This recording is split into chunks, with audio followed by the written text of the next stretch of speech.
தமிழொலி நேயர்களுக்கு வணக்கம். இன்றைய இரவு நேர பிரதான செய்திகள். முதலில் தலைப்புச் செய்திகள். மட்டக்களப்பில் 4 அடி உயரத்துக்கு பாய்ந்தோடும் வெள்ளம், போக்குவரத்து துண்டிப்பு. கிழக்கில் மின்சார தடை ஏற்படும், மக்களுக்கு முன் அறிவிப்பு. வேகமாக இலங்கையை நெருங்கும் காற்றழுத்தம், உயர்வடையும் கடல் அலைகள். வெள்ள அபாய எச்சரிக்கை, முல்லைத்தீவு மாவட்ட மக்களுக்கு முக்கிய அறிவுறுத்தல். லசந்த விக்ரமதுங்க கொலை, மீண்டும் அரசு வெளியிட்ட நிலைப்பாடு. மொனராகலை மாவட்டத்தில் பலத்த காற்றுடன் கூடிய மழை, வீடுகள் சேதம். வெளிநாட்டு வேலைவாய்ப்பு தொடர்பில் 4734 முறைப்பாடுகள். தம்பதியினருக்கு அதிர்ச்சி கொடுத்த இலங்கை போக்குவரத்து சபை பேருந்து, பரிதாபமாக பிரிந்த உயிர். அழிவின் விளிம்பை நெருங்கும் யாழ்ப்பாண மண்ணின் பெரும் வரலாற்று பொக்கிஷம். யாழ் மீசாலையில் புகையிரத விபத்தை தடுத்த முச்சக்கர வண்டி சாரதிகள். தொடர்பட விரிவான செய்திகள்.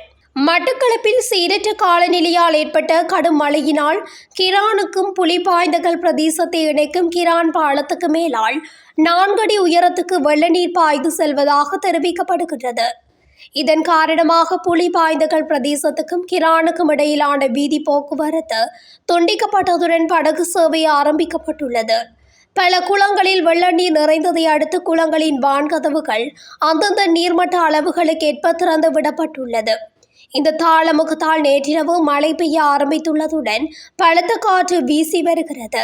மேலும் கடல் கொந்தளித்து வருகின்ற நிலையில் மாவட்டத்தில் உள்ள பிரதான குளங்களான உன்னிச்சை, நவகிரி, தும்பங்கேணி, ரூகம், கட்டுமுறிவு, வாகனேரி, வெலிகந்தை, வடமுனை, புனானை, மாவடியோடை போன்ற குளங்களின் நீர்மட்டம் உயர்ந்துள்ளது. இதனையடுத்து உன்னிச்சை குளத்தின் 2 வான்கதவுகள் 3 அடிக்கும், ஒரு வான்கதவு 4 அடிக்கும் திறந்து விடப்பட்டுள்ளது. அதேவேளை ஏனைய குளங்களின் வான்கதவுகள் அந்தந்த குளத்தின் நீர்மட்டத்துக்கு அமைவாக திறந்து விடப்பட்டுள்ளது. வெள்ளத்தால் தாழ்நில பகுதிகள் மற்றும் நெல் வயல்கள் வெள்ள நீரில் மூழ்கி வருகின்றதுடன் கிரானுக்கும் புலிபாந்தகல் பிரதேசத்தை இணைக்கும் கிரான் பாலத்தின் ஊடாகவும் வெள்ள நீர் 4 அடி உயரத்துக்கு பாய்ந்து வருவதால் அந்த பகுதிகளுக்கான வீதி போக்குவரத்து முற்றாக துண்டிக்கப்பட்டுள்ளது. இவ்வாறு வவுணதீவு மட்டக்களப்பை இணைக்கும் வலையிறு பாலத்திலும் நீர்மட்டம் அதிகரித்து வரும் நிலையில் இந்த பகுதிக்கு இடையிலான போக்குவரத்து துண்டிக்கப்படும் நிலை ஏற்பட்டுள்ளது. சீரற்ற காலநிலையால் குளங்களின் வான்கதவுகள் திறக்கப்பட்டதை அடுத்து அதனை அண்டிய மக்கள் கவனமாக செயற்படுமாறு அனர்த்த முகாமைத்துவ நிலையம் அறிவித்துள்ளது.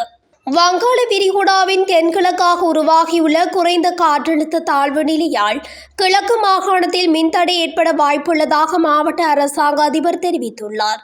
குறைந்த காற்றழுத்த தாளமுகத்தால் கிழக்கின் பல பகுதிகளில் 8ஆம் தேதி இன்று தொடக்கம் எதிர்வரும் 10ஆம் தேதி வரை 100 மில்லிமீட்டர் மழை வீழ்ச்சி, 60 கிலோமீட்டர் வேகத்தில் காற்று வீசும் என வளிமண்டலவியல் திணைக்களம் எதிர்வு கூறியுள்ளது. இந்நிலையில் சீரற்ற காலநிலை தொடர்பாக அரசாங்க அதிபர் இன்று அறிக்கை ஒன்றை வெளியிட்டுள்ளார். எனவே மின்தடை ஏற்படக்கூடிய வாய்ப்பு ஏற்படும் என்பதால் மக்கள் அதற்கு தேவையான விதத்தில் தயார் நிலையில் இருக்குமாறு மாவட்ட அரசாங்க அதிபர் JS அருள்ராஜ் மக்களிடம் கோரிக்கை விடுத்துள்ளார். மேலும் வானிலை தொடர்பில் மக்கள் அவதானமாக இருக்குமாறு கேட்டுக்கொண்டுள்ளதாக அந்த அறிக்கையில் சுட்டிக்காட்டப்பட்டுள்ளது. இலங்கையின் தென்கிழக்கே வங்காள விரிகுடாவில் உருவான ஆழ்ந்த காற்றழுத்த தாழ்வு மண்டலம் பிற்பகல் 2 மணி நிலவரப்படி பொத்துவிலில் இருந்து தென்கிழக்கே 250 கிலோமீட்டர் தொலைவில் அமைந்திருப்பதாக அறிவித்துள்ளது. இது தென்மேற்கு வங்காள விரிகுடாவில் மேற்கு நோக்கி நகர்ந்து பின்னர் வடமேற்கு நோக்கி நகர்ந்து நாளை மாலை 5:30 மணி முதல் இரவு 11:30 மணி வரை இலங்கை கடற்கரையை கம்பாந்தோட்டை மற்றும் கல்முனை இடையே கடக்கும் வாய்ப்பு அதிகம் என முன்னர் தெரிவிக்கப்பட்டது. தற்போது காங்கேசன்துறை முதல் திருகோணமலை வரையிலும் பொத்துவில் முதல் ஹமாந்தோட்டை வரையிலும் உள்ள கடற்கரையோட கடல் பகுதிகளில் கடல் அலைகள் சுமார் 2.5 தொடக்கம் 3.5 மீட்டர் வரை எழும்பும் வாய்ப்புள்ளதாக கூறப்படுகின்றது. மேலும் இடியுடன் கூடிய மழை பெய்யும் போது அந்த கடல் பகுதிகளில் தற்காலிகமாக பலத்த காற்று வீசக்கூடும். பின்னர் குறித்த கடல் பகுதிகள் தற்காலிகமாக மிகவும் கொந்தளிப்பாக மாறும் எனவும் எச்சரிக்கப்பட்டுள்ளது. இலங்கையின் தென்கிழக்கே வங்காள விரிகுடாவில் உருவான ஆழ்ந்த காற்றழுத்த தாழ்வு மண்டலம் காரணமாக நிலவும் சீரற்ற காலநிலை தொடர்பில் பொதுமக்கள் அவதானமாக செயற்படுமாறு முல்லைத்தீவு மாவட்ட அனர்த்த முகாமைத்துவ ஒருங்கிணைப்பு அலகு கேட்டுக் கொண்டுள்ளது.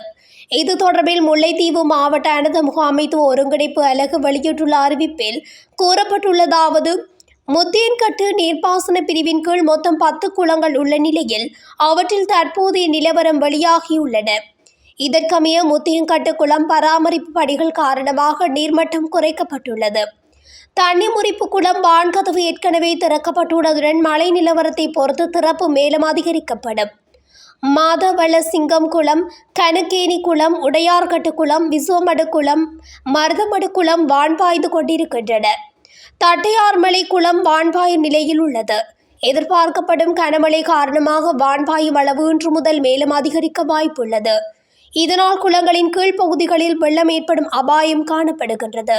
குறிப்பாக கழிவாறுகளுக்கு அண்மையில் மற்றும் தாழ்வான பகுதிகளில் விவசாயம் செய்பவர்கள் இந்த காலகட்டத்தில் நெற்பயிர் நிலங்களுக்கு செல்ல வேண்டாம். தவிர்க்க முடியாத காரணங்களால் செல்ல வேண்டியிருந்தால் உயரமான பாதுகாப்பான இடங்களை முன்கூட்டி அடையாளம் காணவும். குறைந்தது ஒரு வாரத்திற்கான உணவுப் பொருட்களை உடன் எடுத்து செல்லவும். வெள்ள காலத்தில் உணவு வழங்கல் மற்றும் மீட்பு நடவடிக்கைகள் கடினமாகும் என்பதால் பாதுகாப்பு காரணங்களுக்காக நெற்பயிர் நிலங்களுக்கு செல்லாமல் இருப்பது மிகவும் அவசியம். குறிப்பாக தண்ணி முறிப்பு மற்றும் நித்தகை குளங்களின் கீழ்ப்பகுதிகளில் உள்ள விவசாயிகளின் மிகுந்த அவதானத்துடன் செயல்பட வேண்டும். தற்போது அனைத்து குளங்களும் பாதுகாப்பான நிலையில் உள்ளன. நீர்ப்பாசன திணைக்களம் தொடர்ச்சியாக நிலவரத்தை கண்காணித்து வருகிறது. இருப்பினும் எதிர்பாராத கனமழை ஏற்பட்டால் திடீர் வெள்ள நிரம்பல்கள் ஏற்பட வாய்ப்புள்ளது. எனவே பொதுமக்கள் அனைவரும் இந்த எச்சரிக்கையை கருத்தில் கொண்டு தேவையான முன்னெச்சரிக்கை நடவடிக்கைகளை மேற்கொள்ளுமாறு கேட்டுக் கொள்ளப்படுகிறார்கள். ஊடகவியலாளர் லசந்த விக்ரமதுங்க உட்பட சிரச மற்றும் ரூபவாகினி நிறுவனங்களுக்கு நடத்திய தாக்குதல் தொடர்பில் அரசாங்கம் கட்டாய நீதியை நிலைநாட்டும் என்று அமைச்சர் பிமல் ரட்நாயக்க நாடாளுமன்றில் தெரிவித்துள்ளார். நாடாளுமன்ற உறுப்பினர் ரவி கருணாநாயக்க ஊடகவியலாளர் லசந்த விக்ரமதுங்க தொடர்பில் அரசாங்கத்தின் இரட்டை நிலைப்பாடு தொடர்பில் கருத்து தெரிவித்தமைக்கு பதில் கூறும் வகையில் இவ்வாறு தெரிவித்துள்ளார். ஊடகவியலாளர் லசந்த விக்ரமதுங்க 2008ஆம் ஆண்டு கொலை செய்யப்பட்டார். அதற்கு பின்னர் வந்த அரசாங்கங்கள் கொலையாளிகள் மற்றும் அதற்கு உதவி செய்தவர்கள் நீதியின் முன் நிறுத்தப்படுவார்கள் என தெரிவித்தனர். அதெல்லாம் கடந்து 17 ஆண்டுகளின் பின்னரே நாம் இதற்கு தீர்வு காண உள்ளோம். கொலையுடன் தொடர்புடையவர்கள் கடந்த காலங்களில் நாட்டில் ஆட்சி அமைத்துள்ளனர். முன்னாள் அமைச்சர்களாக பதவி வகித்துள்ளனர். ஆகவே தவறு இழைத்தவர்கள் மீது நிச்சயமாக சட்ட நடவடிக்கைகள் மேற்கொள்ளப்படும் என தெரிவித்துள்ளார். மொனராகலை மாவட்டத்தில் பலத்த காற்றுடன் கூடிய மழை பெய்து வருவதாக மாவட்ட இடர் முகாமைத்துவ மையம் தெரிவித்துள்ளது. இம்மாவட்டத்தில் நேற்று முதல் பலத்த காற்றுடன் மழை பெய்து வருவதால் பிரதேசத்தில் பல இடங்களில் உள்ள வீடுகள் சுழற்றி அடித்த காற்றினால் வீடுகள் முழுமையாகவும் பகுதியளவிலும் சேதமடைந்துள்ளதாக கூறப்பட்டுள்ளது. நேற்று இரவு வீசிய பலத்த காற்றினால் வெள்ளவாய பிரதேச செயலாளர் பிரிவில் மகாவெலம் உள்ள பகுதியில் மரங்கள் வீதியில் விழுந்ததில் போக்குவரத்து ஸ்தம்பித்துள்ளது. தொடரும் மழை மற்றும் காற்றினால் பிரதேசத்தில் வெள்ளம் ஏற்படக்கூடிய அபாயம் உள்ளதாகவும் இடர் முகாமைத்துவ நிலையம் எச்சரிக்கை விடுத்துள்ளது. மொனராகலை செயலக பிரிவில் உள்ள போகுட்டிய பகுதியில் பலத்த காற்று காரணமாக வீடு ஒன்றின் மீது பெரிய மரம் விழுந்ததில் வீடு முற்றாக சேதமடைந்துள்ளது.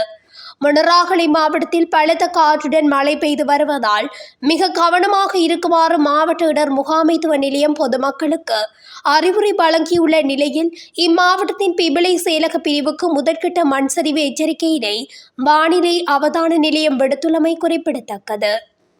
நாட்டில் கடந்த 2025ஆம் ஆண்டில் வெளிநாட்டு வேலைவாய்ப்பு மோசடி தொடர்பில் 4734 முறைப்பாடுகள் பதிவு செய்யப்பட்டுள்ளதாக இலங்கை வெளிநாட்டு வேலைவாய்ப்பு பணியகம் தெரிவித்துள்ளது.